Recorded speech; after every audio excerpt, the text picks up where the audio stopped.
Hello, beautiful people. Thank you for tuning in to episode one of the Social Mind. Today, we're going to be talking about digital citizenship and why is it important when using social media.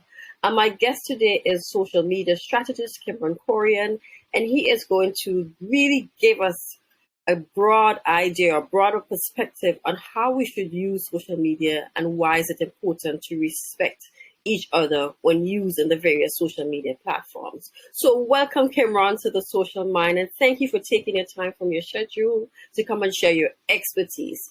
But before we start, for those of you who are just tuning into the Social Mind and do not know, highly unlikely, but do not know about Kimron Corian, Kimron, can you tell us a little bit about yourself? Okay, Dale, first of all, congratulations on launching your show, The Social Mind. And thank you for inviting me to be your first guest and to touch on such an important topic in today's world, digital citizenship. My name is Kimron Corian, as was previously stated. I am a social media strategist and digital communication consultant. What I do is I work with businesses, brands, organizations to help them design and execute results-oriented social media strategies and campaigns to achieve their bottom line, whatever that bottom line is. I have a master's degree in digital media and a postgraduate diploma in digital business, and also a bachelor's degree in economics. And for the past, let's say, 9 years, I've been working in this digital space, digital ecosystem, and I'm happy to be here to share my experience and expertise with everyone.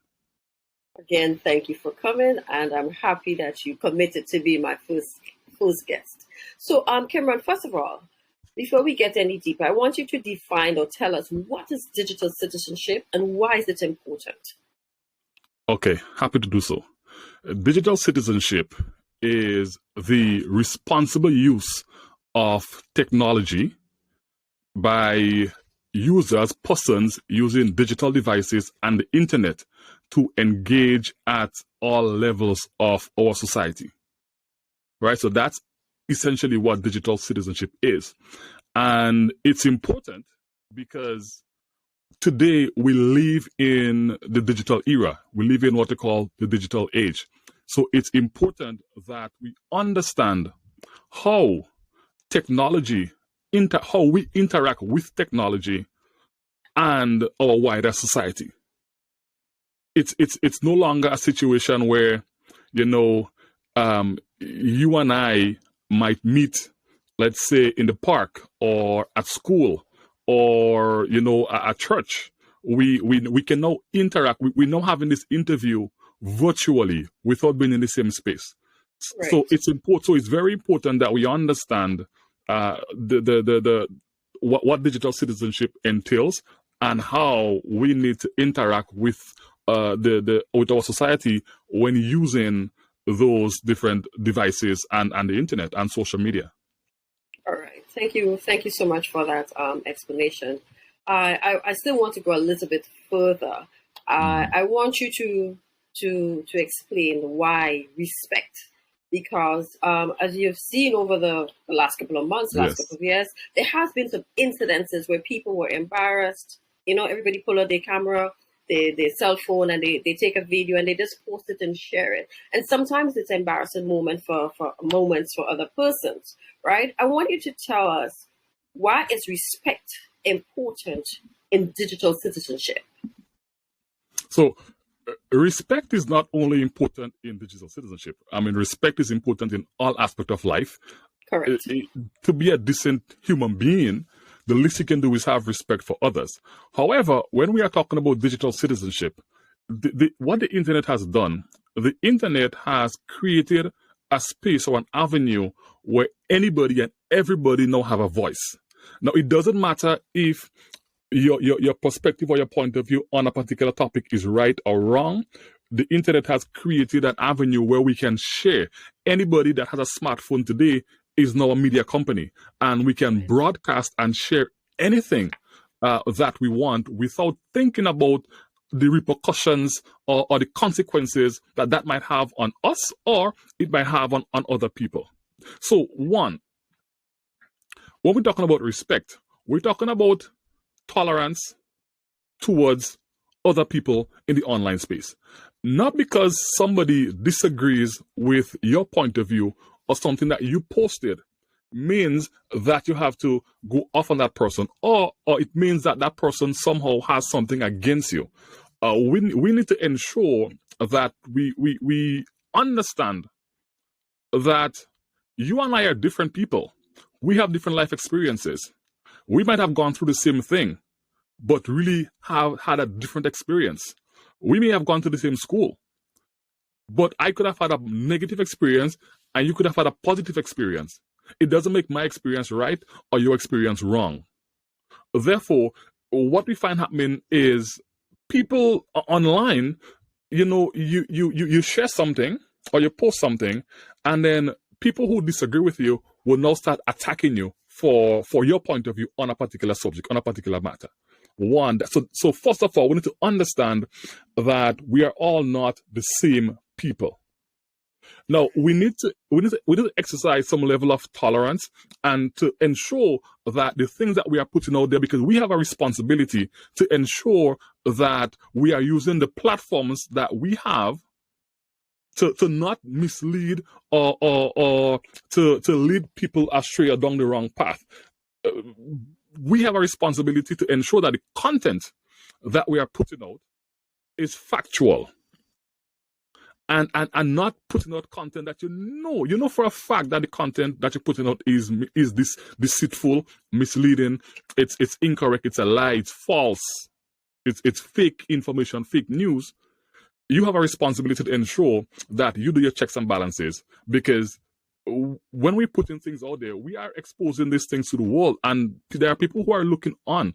What the internet and social media has done is it has allowed people with a particular point of view to find their tribe.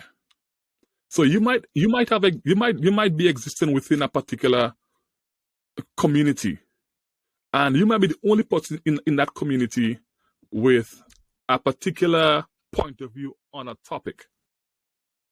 But on the internet, I can guarantee you that you will find at least one other person who thinks like you. And so the internet has given us that. And because that has happened, whenever you post something, even it can be as false as it is. It can be fake news. But once you find one other person who agrees with you, you start thinking, oh, yes, this person agrees. So yes, it's true. So and then that creates a certain level of like have a greater, what's the word I'm looking for? It's like a greater you feel empowered. You feel empowered, right? Yeah, right. Exactly. And now you feel, like I said, you feel more empowered to go on and start spewing that all this misinformation and so out there. So having that, the respect goes beyond just being tolerant of other people and the content that they're posting, to you having a responsibility with what you're doing as well. Because you, like I said before, you have a platform, you have an audience, and you do not want to be misleading people with your platform or with the information that you're sharing, right? So that's very important. But not only that as well, social media really has serious impact on people's lives in the real world or outside of the digital space, and there are real world consequences. So you might decide you want to say and do something to somebody, or you want to what we call bully somebody. Cyberbullying is a big thing, right? And what you might find happening is that person might just leave and go and hang themselves, commit suicide, because they cannot deal with what's happening. Or you might be posting content that might be causing people to be depressed because you're constantly attacking person, you're constantly attacking people, or you might create like fake accounts and fake profiles and fake pages in order to like attack a particular person, and that person, if they're not emotionally strong, or you don't have a strong support system, you could have depression happening and anxieties happening, and again leading to like suicide. People have hung themselves because they were being bullied. So it's so respect is very important, because if we have respect and we are tolerant of each other in the digital space, and if we understand that, hey, everybody's different and nobody has to agree with what I'm saying, or I don't have to agree with what everybody's saying, but I need to at least show some kind of respect for other people and for their point of view, then the digital world and the digital space will be a much better place. Oh, lovely. Thank you so much for that detailed explanation.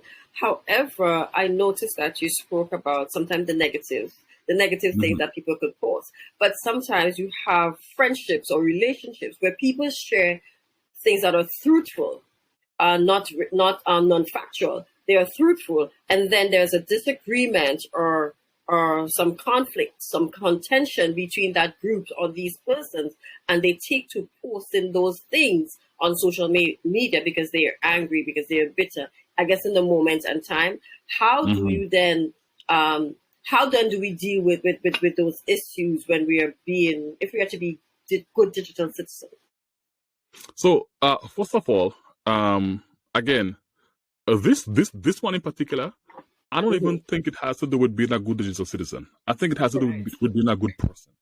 Because if you and I are our best friends, or if you and I are dating, and we made a sex tape, or we best friends, and we sometimes friends have a little gossip in house and or whatever among themselves, and then you and I had a falling out, and you decide to get back at me, that you are going to expose, let's say, the things that we spoke about to the public, to try to bash me or to shame me, or you're gonna maybe expose maybe a video that we made, or whatever the case is. Now, yes, that, I mean, or if I said something about somebody, you're gonna go and tell them and post what I said online, post the screenshots of the conversation and so online. Now, how do you deal with that? The truth is, you can't really control what somebody else do. You can only control your reaction to it. So my encouragement would be for people to be mindful of who they are sharing certain intimate knowledge and information with, because there are many instances where you call people your friend, but they're not really your friend. You have to be very careful who you have in your inner circle. And I know you know a lot about that, right? Absolutely. So you have to be very careful of the people that you have in your inner circle. You have to know that if you're going to share something with somebody, you have to know that you can trust that person unconditionally with the information, to know that even if you and that person is no longer talking, that person will protect your conversation, that you know that person is a person of integrity, that they would not go and expose the things that you spoke about, or things that you did before. I mean, outside of that, there are cybersecurity laws to deal with these things. So the worst case scenario is it becomes a legal issue, especially like if somebody posts like a video without your consent online or something like that. Then it can become a legal issue, and I guess we can talk about that a little bit more later on down the line if it comes up. But I believe that one is not necessarily about being a good digital citizen. It's about being a good person on a whole, and that's just how we have to deal with it. And be careful with who you have in your inner circle. And then you, the person, if you're angry with someone about something that they did before you decide, okay, I'm going to go and post and embarrass them or whatever, I would say give yourself 24 to 48 hours. Give yourself 24 to 48 hours and don't do anything within that period. And then after that time has passed and you calm down, see if you still feel that way. See if you still feel like you want to go out and post and embarrass them or whatever the case is, even if they did something to you. Think about you as a person. Think about what that says about you. Because if you do that to somebody, then you know that nobody will trust you in the future. Nobody will trust you. If I know that you did that to somebody, I am not trusting you with any information. I'm going to, like we say in Grenada, I will feed you with a long stick or a long spoon or whatever. A long spoon, right? Yeah, the saying is. So you have to think about your future as well. Think about yourself as well. Right. And not only that, it impacts everyone. Like sometimes you might be going for a job, and the first thing sometimes they go on your social media page and they search for your name to see your activities, and sometimes it can put not just you but the other person or people lives in jeopardy, and you really don't want to be causing problems for other people just because you disagree with them in a moment. And I don't think you want to hold on to grudges, and as you say, hold back for 48 hours. And if you still feel that way, then probably go to the gym, exercise, do something, go Hmm. for a run, but don't post Exactly. negativity about other persons. And try to control your fingers, particularly they behind the screen. Yes, we are emotional beings, but we should really channel that emotion in a more positive life. So what I get from what you're saying, Cameron, is that there are different elements of digital citizen, and they are very important. Can you sort of break down the some of the elements that are really, really important in digital citizenship and in using social media? Okay, so before I talk about the elements of digital Mhm. citizenship, there is something that you mentioned that I feel like I want to delve a little bit deeper in. You spoke Sure. about, yes, so you spoke about the impact on the wider society and people and jobs, and so that the things that you're posting about somebody can have. Yeah. And I want to go a little bit deeper because the things that we post as well, and this has nothing to do with posting anything bad about somebody or posting any negative information, but the things that we post could impact our lives in terms of our livelihood here now. Because I know that, and I had a training about 2 weeks ago with an organization in Toronto. I was speaking to some of the beneficiaries of their programs, and I spoke to them about that, and that created like a heated discussion with me and some of the participants because they were not in agreement with this happening. But Mm. guess what? Um, Employers today, before they hire you, they will go and check out your social media platform, your social media profile to see the type of things that you are posting. Because you can send in a resume, and your resume or your CV is going to say, the best things about you. It's going to be great. It's going to be a summary You're of like, marketing yourself. You're yeah, marketing exactly. You're yourself. You're marketing selling yourself. yourself. Yeah. But guess what? Social media will expose who you really are. The things that you post is going to expose who you really are. Every Fact. one of us, once you have posted anything online, you have what is called a personal brand. And that personal brand could either work for you or it can work against you. When I got my first job in Grenada at a public service credit union, no, a riser credit union, I remember walking in my community, and this lady stopped me and she said, "Hey, did you get the job?" And I said, what do you mean? She's like, "In the credit union. Did you get a job in the credit union?" I'm like, "How did you know I applied for a job in the credit union?" And she said to me, "Oh, because they came and asked about you, and they asked me about you." Right? Oh, So they did the checks in by going into the community. But guess what? Today they don't go into the community. All they they go have to on do is just check. social I mean, media. I'm not saying that they're not going exclusively, like maybe they do, but then the next step is all they need to do is check your social media profile, and that's what they do.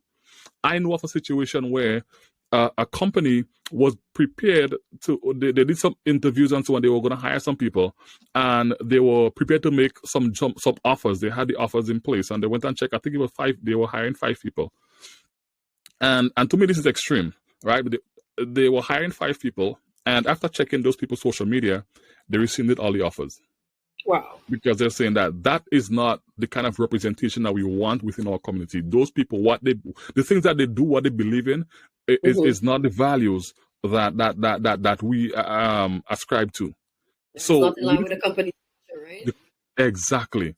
So we need to be very careful because the things that we post, and there is no delete button on the internet. And I remember in that session 2 weeks ago, the participants were, "No, well, why are they doing that? Like, we have a right to post whatever we want," and that. And I'm like, yes, you have a right to post whatever you want. You're free to post whatever you want, but you are not free from the consequences of what you're Your posting. action. Yeah. Right?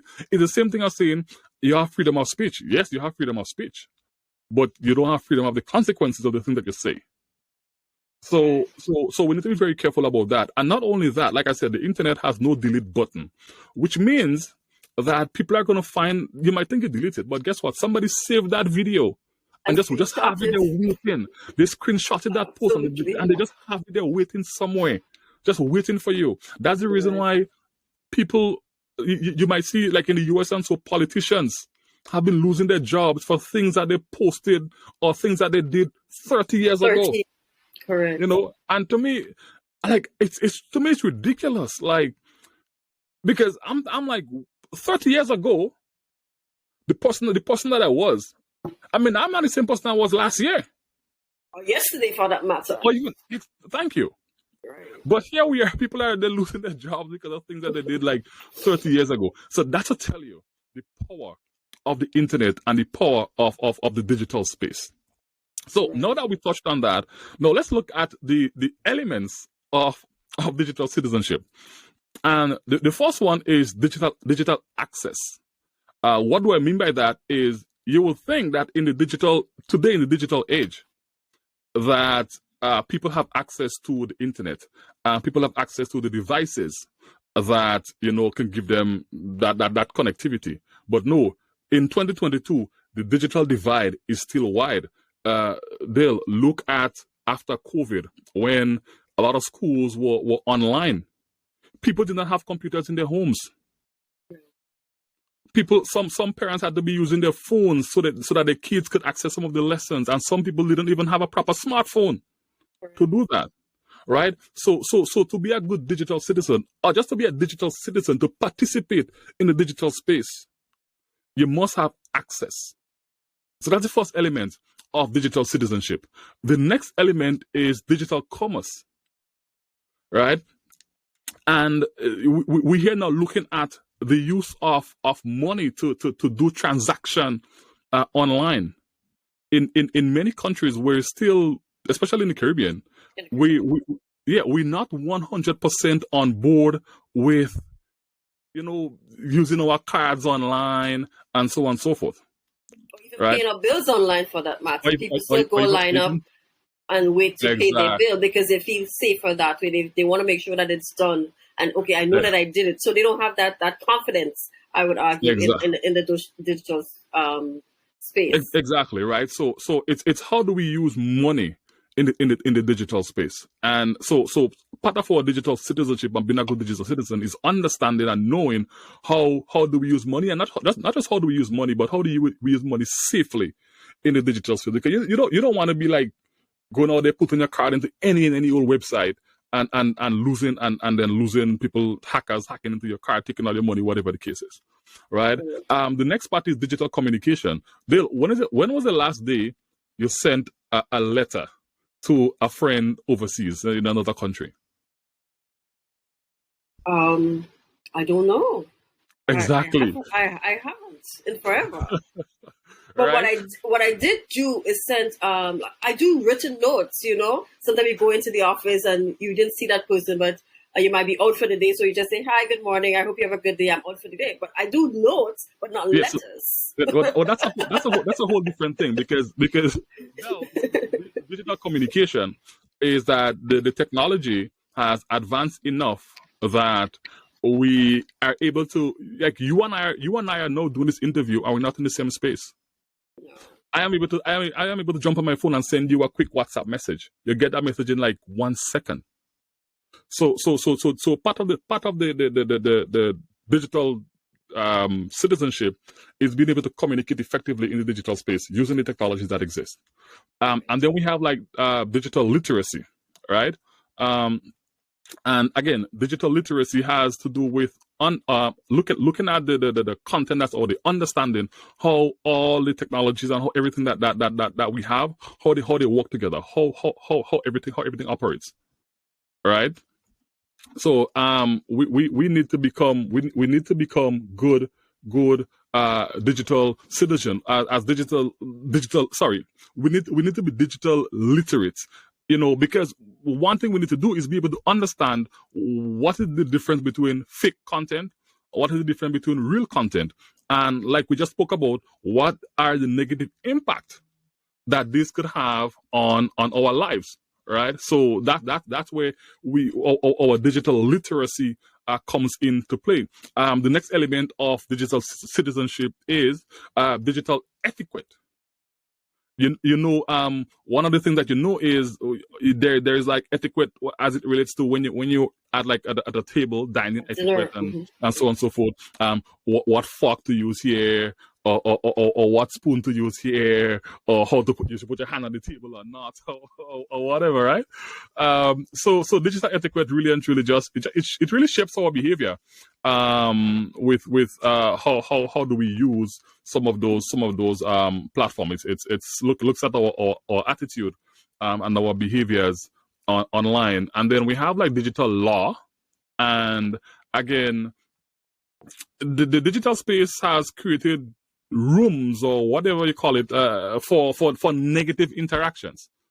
So the law as it relates to the law as it relates to the legal rights and the restrictions and the governing how all those like laws governing the responsible use of technology, right? So again, law and the legal, I guess, part of our society needs to come into play, because again, if I made a sex tape with somebody and that person decided to as a revenge post that online, I need to have some kind of legal recourse that I can take, right? So then we have so digital law is another element of digital citizenship, and then we have digital rights and responsibilities, and that has a lot to do with what are my rights as a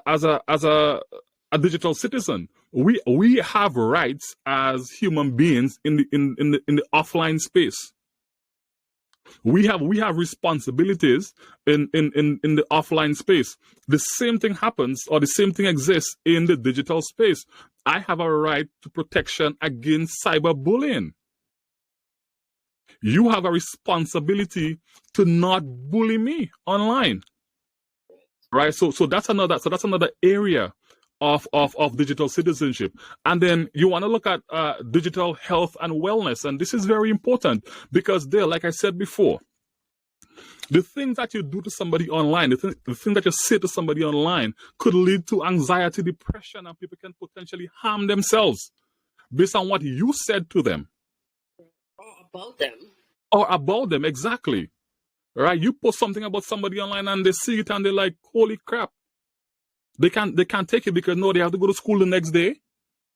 And the whole school now would have seen them in a particular light and they can't face it. So what the best this thing they want to do is they go and hang themselves. And then the next part is digital security. And again, security in the online world is very important, right? We're talking about cybersecurity, ensuring that you're safe, you're protecting your passwords, you want to protect yourself from any kind of like malware attacks, ensuring that you're not clicking. Sometimes we get those emails and we say, congratulations, my name is Mr. Oluwawa, and you've just won $10 million, and click on this link to claim it, and whatever the case is, right? So that's where digital security comes into play. So these are some of the elements of digital citizenship.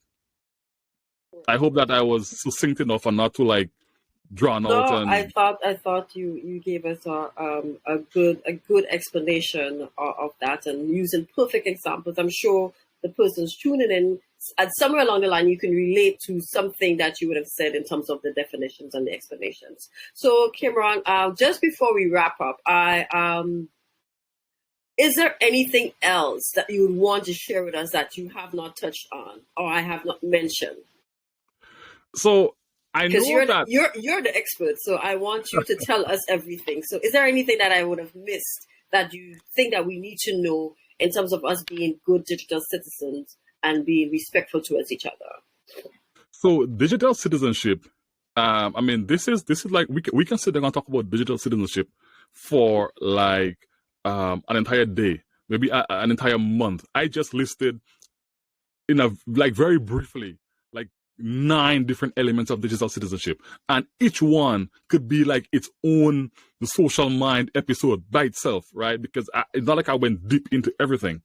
Right. So I mean, there's a lot of things that we can talk about where digital citizenship is concerned, as a matter of fact, and I think that schools need to be educating the students on the different topics of digital citizenship. However, before we go, there is something that I want to touch on. I know that it's not exactly what we're speaking about, but it ties in to digital citizenship, and that is digital transformation. And the reason why I wanna touch on digital transformation is because in digital citizenship, I spoke a lot about the technology.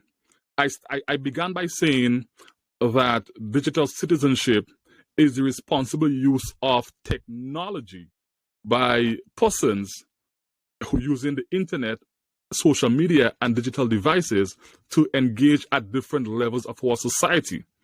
And I noticed that there is a certain belief that digital transformation is also strictly about technology and how we use technology. How we use technology more is about digital citizenship. No, digital transformation, and I just wanted to kind of differentiate that as we end. Digital transformation is less about technology. No, mind you, I am not saying that digital transformation has nothing to do with technology. That's not what I'm saying. What I'm saying is technology is just one small part of digital transformation. Digital transformation is about a strategic mindset of how can we use the technologies that exist to improve our existing processes, whether it's in our businesses, in our schools, in our government institutions, and in any institution that makes up our society.